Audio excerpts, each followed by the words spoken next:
Okay, we've just removed the RF shield from the Aquarius motherboard. Now this is North American, an NTSC version of the system. If you have a PAL system, most of these chips here will be gone and will be replaced with some that are over here.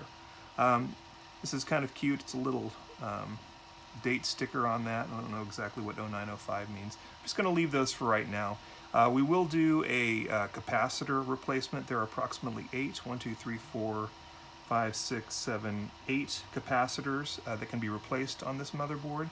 We'll do that later, but what we're going to do is we're going to do two things. First, we're going to remove this 7805 transistor. It's a power regulator. It's there is a better, more modern power regulator that can be used, and it doesn't get nearly as hot. Plus, it sits right here on the motherboard. You don't need to worry about anything coming into contact with it. We're also going to replace the RF, or we're going to get rid of the RF modulator because we're going to replace it with something different. So first things first, this is the motherboard as is. We're going to take off this guy. So on the back of the motherboard, you can trace where the 3 leads are.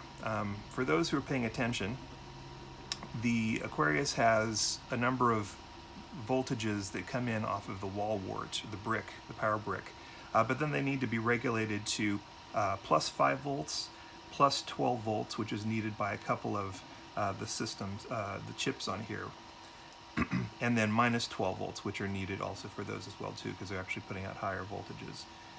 So all of that is switched through here, but it's not like the power starts here and then comes through here and then gets switched. Some of it actually happens in here, then gets switched to the rest of the board. So while it'd be great to think you could just, you know, put in power here, that's not exactly the way it works. So the first thing we're going to do is we're going to remove this guy. So the red side is the unregulated 5 volts.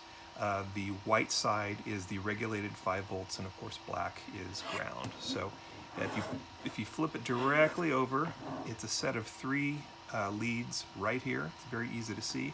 I'm going to tug a little bit on the back as I do this because I want to get some tension on these.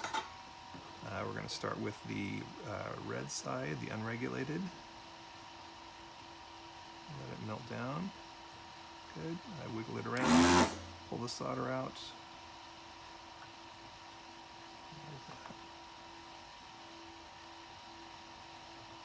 And looks like that side is still there. Okay, so here's the transistor.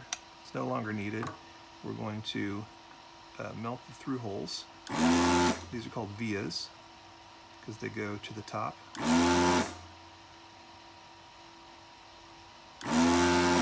So we got 2 of them. Let's put a little solder paste on this middle one, the ground one, because it's pretty important. And we're going to clean up these holes so that we can put in a new switchable modern power regulator. Sounds like it's good. I typically hold it up to see if I can see light through it, and I can, so we know that that is good to go. Okay, so that's the transistor. We will put it back in the next video, but right now we're just removing parts. So next we're going to get rid of the RF modulator. So it has, I don't know if you can see it over here, 4 leads, video, sound. This is the frequency that modulates between channel 3 and channel 4, and I believe this is plus 12 volts or minus 12 volts, something like that. The only 2 we're going to use are the video and the sound for the composite AV mod. The rest of this doesn't need to happen. So what we're going to do is we're going to start by solder pasting the big tabs, and we're going to put a little bit of solder paste here as well too. I'm going to clean up this tab here that we did when we were pulling off the shield, and we're just going to start by taking solder off. That's one. I'm doing the actual wire leads.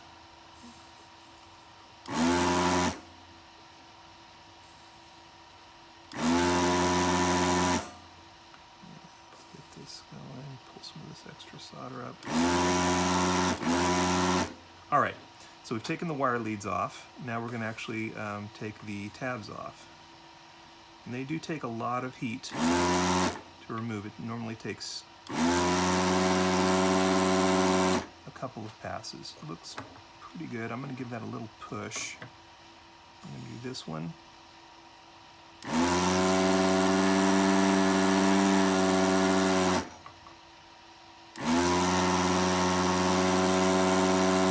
So this one has a double whammy. This, in addition to having the solder on it, has a twist on it. So we'll take care of that in a second.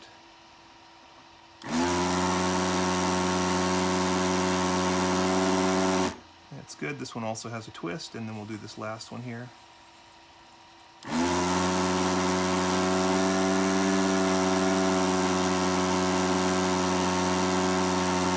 Okay, no twist on that one. So what I'm going to do is, since I've just taken up a lot of solder, I'm going to go ahead and clean my desoldering tip out, or the vacuum.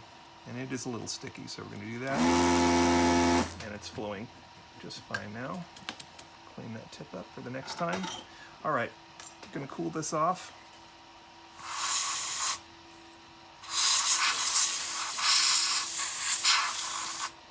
Okay.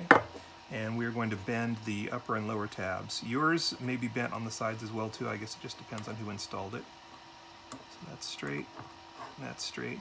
Now, we're going to wiggle these pins a little bit, these wires that we were pulling off, just to make sure they're free in the holes. The holes are pretty big, so normally they just kind of come off. I'm going to work these two end ones, and we're going to see if we can pop this RF modulator right off. Not super difficult to do.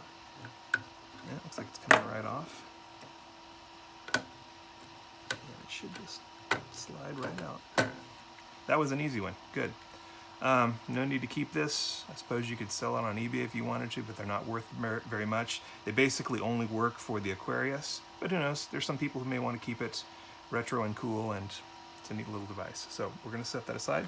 So everything looks good. We've got our transistor removed. We've got our RF box removed. And that's it for this video. Next thing we're going to do is we're going to install a new transistor here that does not require being attached to a heat shield.